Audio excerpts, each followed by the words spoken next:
Well, hello everyone. Thank you for tuning into my channel today. Today I'd like to talk a little bit about how to write a cause and effect essay.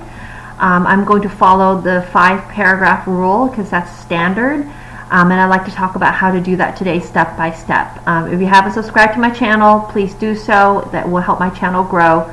Let's get started. So cause and effect essay, I just wanted to show real quick an outline if you're doing causes only and effects only for the essay. So I want to go to the left hand side first to show you if you're only writing causes, what your essay should include, and if you're only writing effects, what your essay should include. So a really quick outline. It's really good to write an outline actually before you write your essay, because then your outline is like your plan or your map, and then so you're not typing and just getting stuck. So I would highly suggest you take out a piece of paper and try to write an outline similar to this with the information filled in before you actually get started writing. So on the causes side, we have the introduction. We'll talk about how to write an introduction in just a minute. In the introduction, you should have 3 elements, or at least 2 of them, which is the hook, some background information, and a thesis statement, which is the most important sentence in your whole essay. You will have 3 causes separated into 3 separate paragraphs, a conclusion where you're going to restate the thesis statement, review the causes, usually they're already in the thesis statement, and a closing statement or a closing question or call to action. And if you're doing effects, it's very much the same thing. In the introduction, you have a hook, background, and thesis statement. You have 3 effects separate into 3 different paragraphs. Your conclusion, where you restate your thesis and review your effects, and your closing statement and call to action or question. Okay, so we're going to follow this outline and give you some examples on how to do that. So before you do anything, even before you do the outline, I highly suggest you actually do a brainstorm session.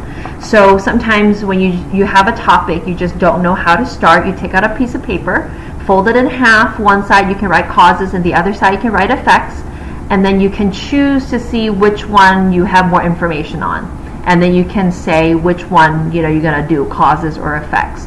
So here my topic is studying abroad. I picked this topic because I think it's something we all can understand since you're all studying abroad right now. So here are some causes of why people study abroad, and I've made a brainstorm. So give yourself like 5 to 10 minutes and just write down some things, but I already did it here for us as the example. But for yourself, when you have a topic, give yourself about 10 minutes, split the paper in half, and just write as much as you can. Don't think about it, don't think about grammar. Even if you want to write it in your native language, that's helpful as well. Just give yourself some time to put all these ideas down, and then later you can pick and choose which 3 or even which side to use. So here I have studying abroad. Here are my causes I wrote down. Why people study abroad: they have an interest in foreign cultures. Maybe number 2, a preference in a different education system. Maybe they want to make foreign friends, or maybe they ultimately want to immigrate to a foreign country. They might want to have a better environment for study. Maybe they're looking for a new life experience, or maybe just to learn a foreign language better. So those are the causes I can think of why people study abroad. Now, what are some effects, the end result of studying abroad? So here are my results or effects. I have broader choices in universities or jobs. You have more choices, but then you also might spend too much money in the end, so that's a negative effect. It's easier chance to find a higher paying job. I know many countries want people to be bilingual, so this might increase people's chances of getting a better job. They would have experienced a foreign country. They will have improved their English, to become more independent, to get a degree when they finish, broaden your horizon, able to see things in different perspectives. Now, after I've listed 2 sides, I see that I've decided to go with the effects because I feel that I have more things to write about them. And I have highlighted 3 of the effects that I'm going to write in my essay. And so here I have easier chance to find a higher paying job, improve English, and to become more independent. So those are the 3 main ideas I'm going to put in my essay. Okay, so I'm going to put this aside and let's talk about the introduction and the body paragraphs and the conclusion. So as I said in the introduction, you should have at least two elements, the hook and thesis statement. Now the background information really depends, because sometimes the hook and the background information are very much connected. So you might just have hook / background information and then thesis statement. But you definitely need at least two of them, the hook and the thesis statement. So when you think about a hook, it's about kind of like fishing. When you're throwing a hook out into the ocean, you're hoping to attract fish to come to you with your bait. Writing is the same way. You're trying to hook your reader's attention to want to read your essay. And of course, your thesis statement is your main idea sentence for the whole essay. It controls your whole essay, so that's probably the most important sentence in your essay. So before we do anything, even though hook comes first, I highly suggest you write the thesis statement first, because that's going to help you with your hook in a little bit, because it's really hard to know what hook to use until you have your main idea sentence down. So here are some of the elements of a thesis statement. Your thesis statement must be a complete sentence. It cannot be a question, it cannot be a phrase, it has to be a complete sentence. It needs to include the topic and the three main ideas of the entire essay. So that's your thesis statement. It needs to provide the organization and structure of the essay, so it lets your readers know what you're going to write about. Is it going to be causes? Is it going to be effects? Which ones, if you're doing causes, what are the order of the causes you're going to write them in, or what are the order of the effects you're going to write them in? Your thesis statement will provide that. It should provide the author's point of view, your opinion about the topic. This, I don't mean you have to say I think, because your essay is what you think. So please don't say I think, just write your thesis statement. And your thesis statement is usually, not always, appears in the last part of the introduction, the last sentence of the introduction. Okay, let's look at some example thesis statement. So there isn't a specific style. As long as you include the topic and main ideas in your thesis statement, then you should be okay. Here are 3 example thesis statements for different topics. So I can say here, in general, there are 3 effects of smoking: lung problems, heart problems, and pollution. Okay, so from here, the reader can tell exactly what I'm going to write about. My topic is smoking, and I'm going to write about the 3 effects, which is lung problems, heart problems, pollution, and I'll write them in that order in my essay. Here is another example. There are 3 effects of exercising: better health, more confidence, and become more attractive. So here there is a mistake in the grammar. I hope you can pick it out. So better health, we have noun. More confidence is also noun. And so here I have a verb phrase. So you can see the sentence is not parallel, so let's correct that. Better health, more confidence, and increased attractiveness. Okay, so that would be a better fit here, because, and I wanted to show you that with this mistake, that the different parts of your main idea needs to be parallel, meaning that they need to be the same grammar form. Okay, so here I have lung problems, heart problems, pollution, there are nouns. Better health, more confidence, increased attractiveness, all nouns. Okay, so if you're using noun in the first one, you need to use noun for the other 2. Hopefully you understand what I mean. Now I also have the 3 effects of studying abroad. Remember, we did brainstorm here, and I'm going to use these 3 effects. So I'm going to use these 3 effects in my thesis statement. The 3 effects of studying abroad are to improve English, become more independent, and increase my chances of finding a high-paying job. So here my first one is a verb phrase, improve. So I need to use verb in my second point, become, and then third point, increase. Okay, so make sure the parts in your thesis statement are parallel, meaning they're using the same word forms. Okay, noun, noun, noun. Here I have verb, verb, and verb. All right, so here are some example thesis statement. Now in terms of hooks, I can give you 5 examples here, because I think hooks are important to make your essay attractive. So here we have 5 different hooks I'm going to give you examples for. First one is effects or causes. So I believe your teacher had told you if your thesis is about effects, you can write about causes in your as a hook. If your thesis is about causes, then you can write about effects in your hook. Okay, so you can do that. So I'm going to give you an example of that. We also have hooks that go from general information to specific. We also have historical information, using some history to help you build your introduction. Using personal anecdote, meaning like a personal story, which we all have, so that could be a pretty easy one to use. Or famous quotation that someone had said you want to use as a hook for your introduction. Okay, so let's look at the first one first. Remember, my thesis statement, it's about effects, so I'm going to use causes as my hook. So here is my hook. The causes of studying abroad are plenty. One of the most popular causes is to broaden one's horizon and in turn learn to become a more open-minded person who can see things and solve problems from a different perspective. Okay, so that's my hook. It's about causes. Now I'm going to transition into my result, which is my thesis statement. As a result, many beneficial effects result from studying abroad, such as to improve English, become more independent, and increase my chances of finding a high-paying job. Okay, so you can see my thesis statement is what we came up with earlier. I changed the grammar a little bit just to fit into the hook a little bit better.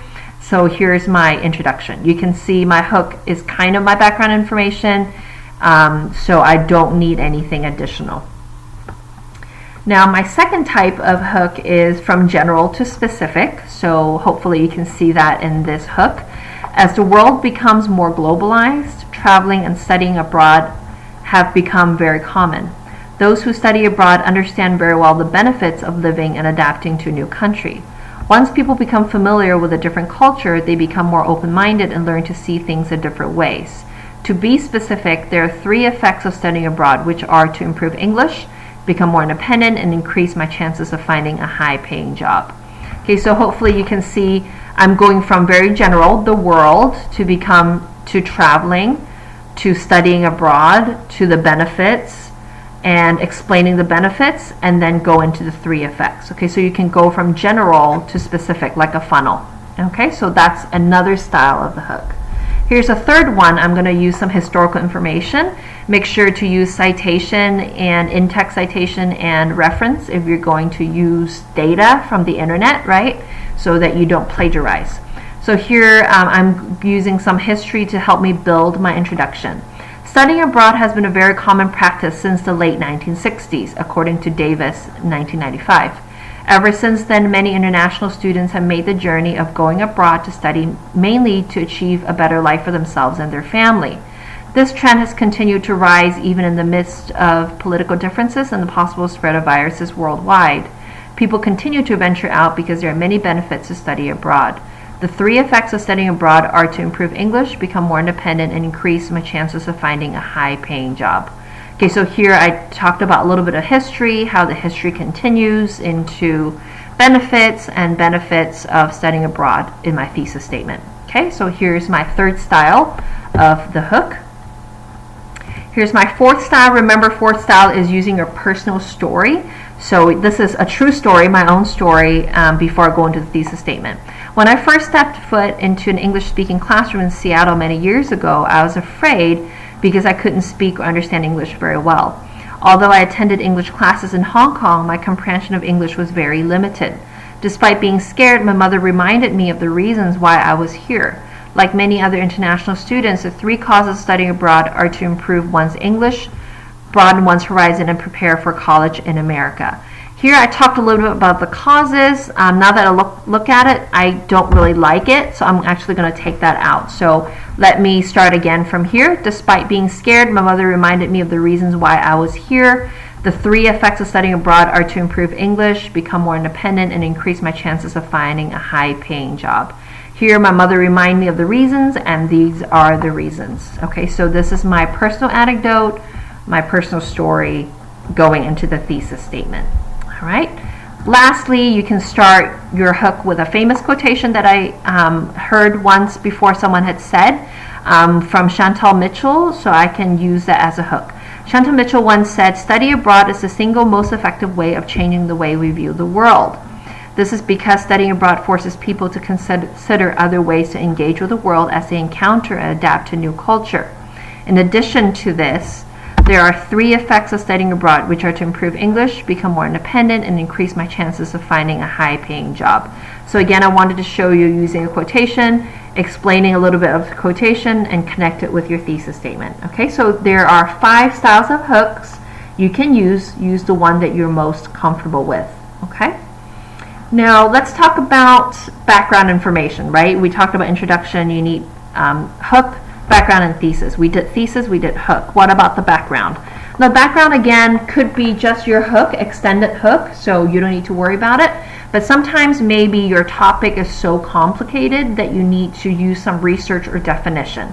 So this is where you put it. After the hook, you might need to put some definition or research about your topic if your topic is complicated. Okay, so my topic is pretty general and pretty common. I don't really need to define what studying abroad is. Most people know that. I don't really need to do much research because I don't need so much research to prove that people are doing this because it's common knowledge. So I don't really need a lot of background information in my introduction. But you might, depending on your topic. Now your body paragraph is simple, or I should say straightforward.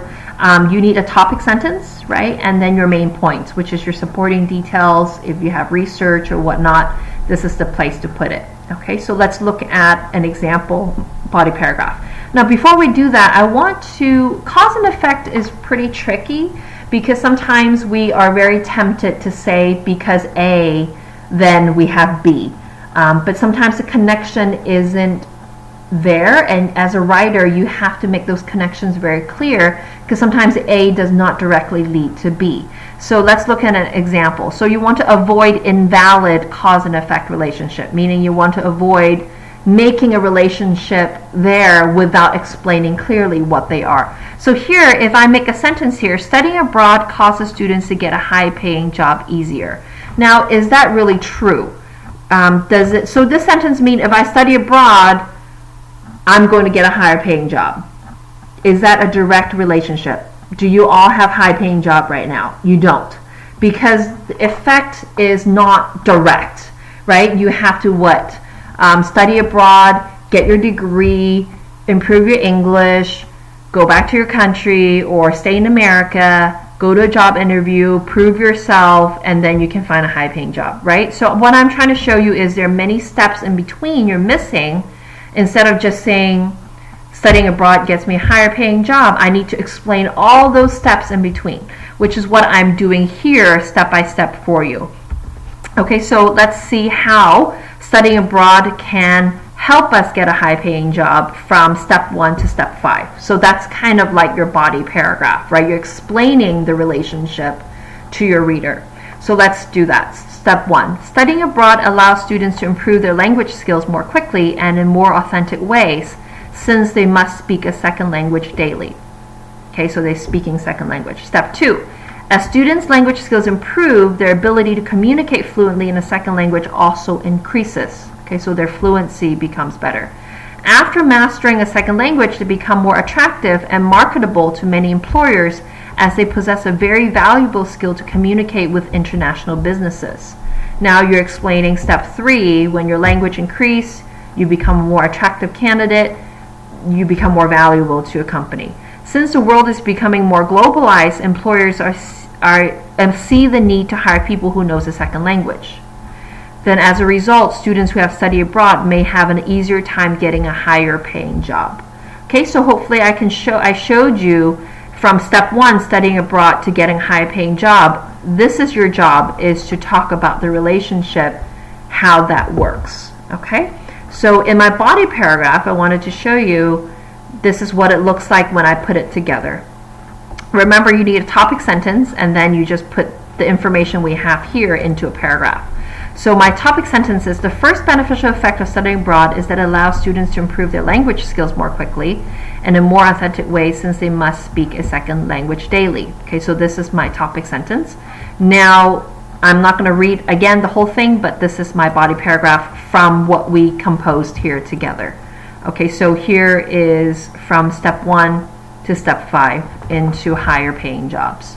Okay, so your job is the same as body paragraphs goes. You need to explain the relationship, how you get from step A to step F. Okay, so that's an example. So all you have to do is do that 3 times for your body paragraphs, and then you're ready to write your conclusion. So your conclusion is to restate your thesis statement, You might need to review your main ideas if it's not in the thesis statement already. If it is, you don't need to do that again.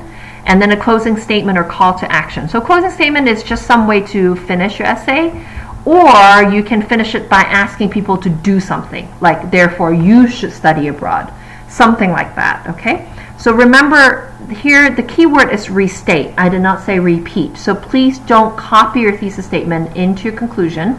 You need to restate it, meaning you say your thesis statement but with different words. So here I have my thesis statement here from my introduction, and I'm ready to rewrite it in my conclusion. Remember, our thesis statement was the 3 effects of studying abroad are to improve English, become more independent, and increase my chances of finding a higher paying job.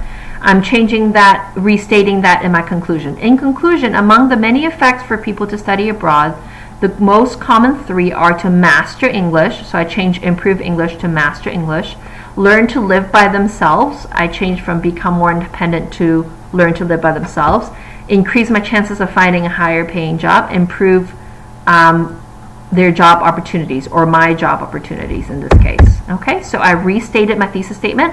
Now I'm going to finish up my essay. These effects have certainly helped me to become successful in attaining a good American education. I believe everyone should take the opportunity when they have a chance. Okay, so here I'm doing call to action, recommending people to study abroad. All right, hopefully I made this process a little bit clearer for you about how to write a cause and effect essay. If you have any questions for me, please comment below on YouTube. Remember to subscribe if you haven't, to help my channel grow, and I really appreciate that. All right, so good luck with your essay, and hope to see you soon again on my channel. Bye-bye.